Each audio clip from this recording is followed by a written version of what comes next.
vermikompos adalah proses pengomposan bahan organik menggunakan cacing tanah. Proses ini juga biasa dikenal sebagai vermicasting atau pengomposan cacing. Teknik ini pertama kali diperkenalkan oleh seorang guru biologi bernama Mary Appleby pada tahun 1970-an. Teknik ini juga memiliki berbagai macam manfaat. Selain dapat digunakan sebagai pupuk organik, ini juga sangat membantu dalam mengurangi sampah organik yang ada di lingkungan kita. Vermikompos ini juga sangat mudah untuk dibuat, bahkan dapat digunakan di kehidupan sehari-hari. Halo teman-teman, adapun tujuan dari vermikompos adalah mengurangi sampah organik di TPA. Yang kedua, menghasilkan produk pupuk yang lebih berkualitas tinggi. Yang ketiga, memperbaiki struktur tanah dan mengurangi penggunaan pupuk kimia. Yang keempat, mengurangi emisi gas rumah kaca. Dan yang kelima, menyediakan peluang ekonomi di dalam pertanian organik. Adapun alat yang diperlukan, yang pertama ada spidol, gunting, solder, dan penggaris. Baik, adapun bahan yang diperlukan, yang pertama ada wadah, yang kedua ada dos, yang ketiga ada kain, dan yang keempat ada cacing dan tanah.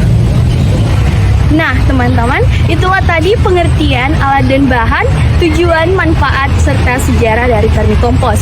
Nah, teman-teman pastinya sudah penasaran kan dengan proses pembuatan vermikompos?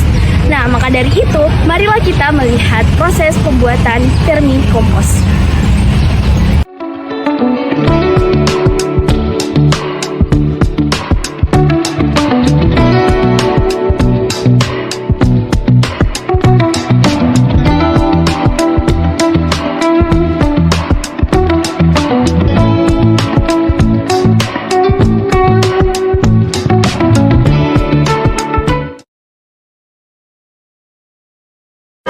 Nah, setelah itu, ukurlah kardus selebar alas kontainer.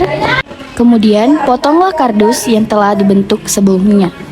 Buatlah pola di bagian dasar kontainer, tujuannya untuk membuang kelebihan air. Dan juga, buatlah pola di bagian samping kontainer. Lubangi menggunakan solder, ini berfungsi sebagai ventilasi udara.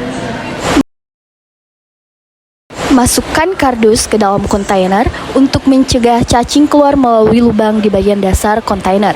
Lalu, tambahkan kain untuk menjaga kelembapan. Masukkan bahan organik seperti daun kering.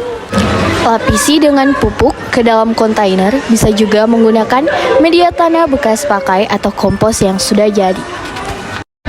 Kemudian, letakkan cacing di atas lapisan media secara merata. Tutupi cacing dengan media pupuk. Cacing ini berperan dalam menghancurkan bahan organik sehingga dapat memperbaiki aerasi dan struktur tanah. Nah, kemudian yang terakhir, masukkanlah sampah sisa makanan, contohnya seperti kulit mangga, ke dalam kontainer secara merata. Nah, setelah semua sudah selesai, tutupilah dengan kardus.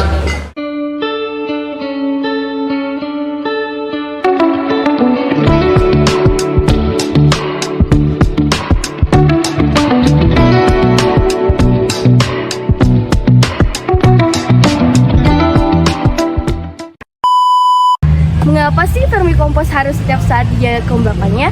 Vermikompos perlu disiram agar kelembapannya terjaga, sehingga cacing dapat bergerak dan tetap aktif dalam menguraikan bahan organik. Namun, meskipun perlu disiram, lingkungan yang terlalu basah dapat menyebabkan kekurangan oksigen. Kondisi ini dapat menghambat proses penguraian secara optimal.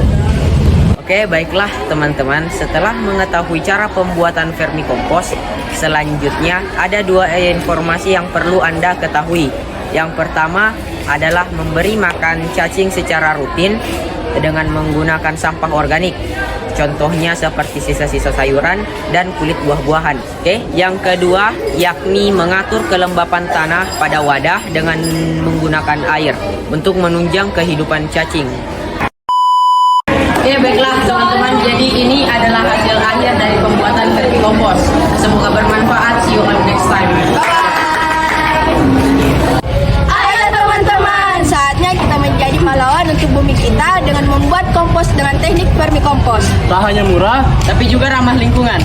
Yuk, kalau bukan kita, siapa lagi?